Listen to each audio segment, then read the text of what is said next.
Bonjour et bienvenue dans cette capsule dans laquelle on va aborder l'anatomie de l'œil. On va voir les différentes structures ainsi que leur rôle. Ce que vous devez se rappeler, c'est que l'œil est un organe qui va être spécialisé dans la captation. Donc, il va être capable de capter toutes les ondes lumineuses, donc tous les rayons lumineux un peu partout. Et ces derniers, pour être vraiment analysés, envoyés vers le cerveau, ils doivent traverser plusieurs milieux. On va commencer de l'extérieur vers l'intérieur. Donc, on va retrouver la première structure, c'est la cornée. Juste après, on va retrouver en fait un liquide qui s'appelle l'humeur aqueuse. Et juste après, on va retrouver notre iris, notre cristallin. Et on va retrouver ici un autre liquide qui s'appelle l'humeur vitrée et on va finir par trois couches qui vont être plus ou moins opaques. Donc, on va retrouver la rétine qui est vraiment la couche en jaune très très fine. On va retrouver la choroïde, vous voyez, c'est la couche en bleu. Et la sclérotique, c'est la couche rose, plus ou moins, et ce qui va représenter le blanc de l'œil lorsqu'on observe de l'extérieur. On va distinguer deux zones très importantes dans l'anatomie de l'œil. On va parler de la macula. On va voir c'est quoi cette macula. Et en fait, un autre point ici qu'on appelle parfois la zone aveugle. Et ça correspond en fait au début du nerf optique. C'est ce nerf qui va permettre de transmettre l'information ou le message nerveux vers le système nerveux central. Commençons par le début. Lorsque la lumière arrive, la première structure qui va être rencontrée, c'est la cornée. La cornée, vous voyez, c'est une structure qui est transparente, donc on a du mal à la voir. Les médecins vont utiliser une lumière laser pour vérifier que tout est correct. Généralement, la cornée, elle est plus ou moins bombée et c'est elle, son rôle, c'est de dévier fortement les rayons lumineux. Ça veut dire quoi dévier? C'est-à-dire qu'elles vont modifier la trajectoire,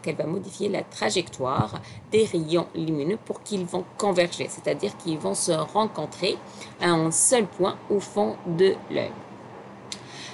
Généralement, la cornée n'est pas vascularisée, donc on ne retrouve pas de vaisseau sanguin. Par contre, c'est les larmes qui vont lui fournir de l'oxygène de façon continue, mais aussi, on va voir un peu plus tard, c'est l'humeur aqueuse ici, c'est le liquide qui se trouve ici. C'est lui qui va lui permettre de se nourrir et de mettre ses déchets aussi à l'intérieur.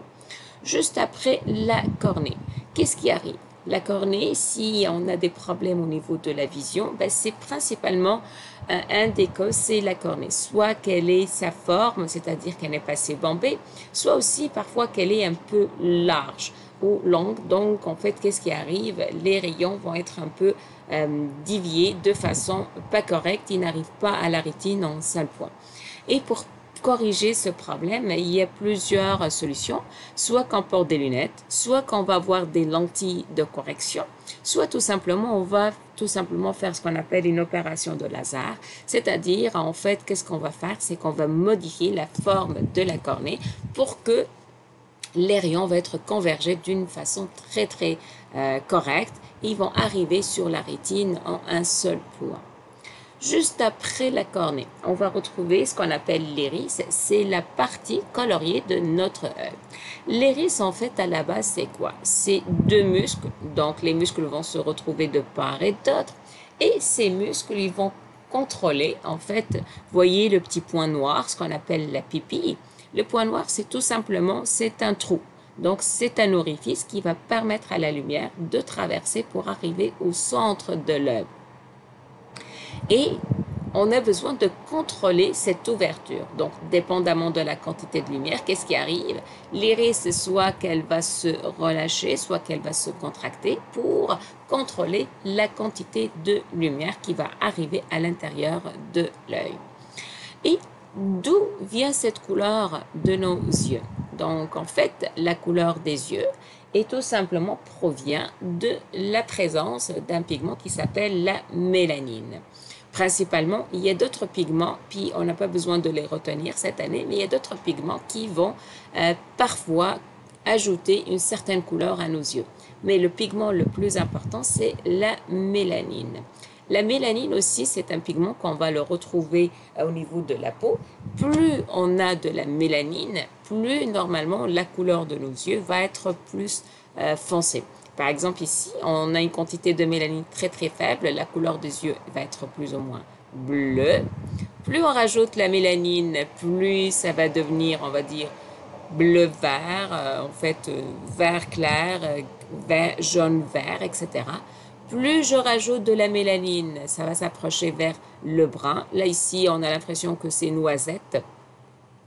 Et plus je rajoute de la mélanine, va s'approcher vers le brun. Ce que vous devez noter, c'est qu'en absence de mélanine, la couleur de l'œil va devenir, ou elle va être rouge.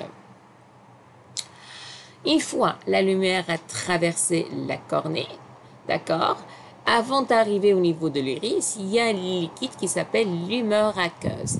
L'humeur aqueuse est un liquide aqueux. On dit aqueux, c'est parce qu'il contient principalement de l'eau, donc son but c'est d'hydrater, mais aussi va contenir du glucose, de l'oxygène. Donc c'est lui qui va permettre à la fois de nourrir la cornée, l'iris ici et mon cristallin aussi d'un côté.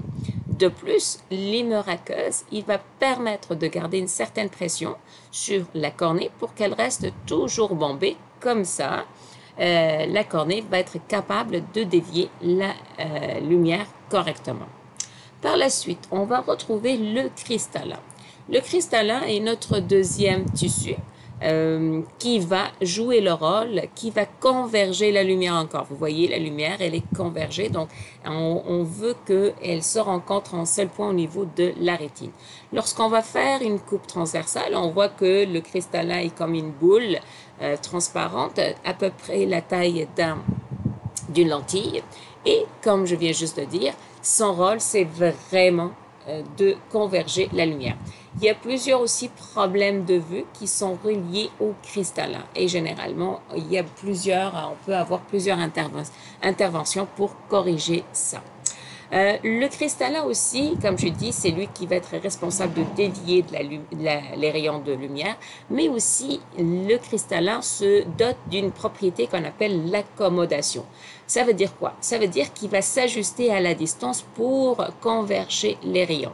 Si l'objet est très loin, donc lui, qu'est-ce qu'il va faire? Ben, il va être tiré, vous voyez, avec deux muscles, puis à ce moment, il n'a pas besoin qu'il soit trop bombé. Donc, les deux muscles vont le tirer, donc sa courbure va être réduite. Et qu'est-ce qui arrive à ce niveau? Les rayons vont se converger, vont continuer à être très loin et ils vont se converger lentement.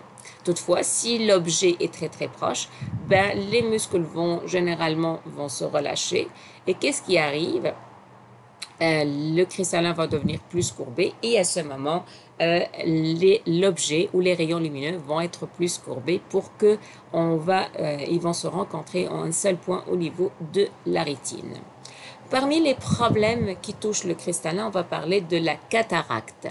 La cataracte, c'est quoi? Elle se distingue par en fait que le cristallin devient de plus en plus opaque et à ce moment, il ne laisse plus la lumière passer, converger. À ce moment, la personne commence à perdre la vue. Puis, si c'est pas traité, ça peut amener jusqu'à la cécité, c'est-à-dire la perte de vue.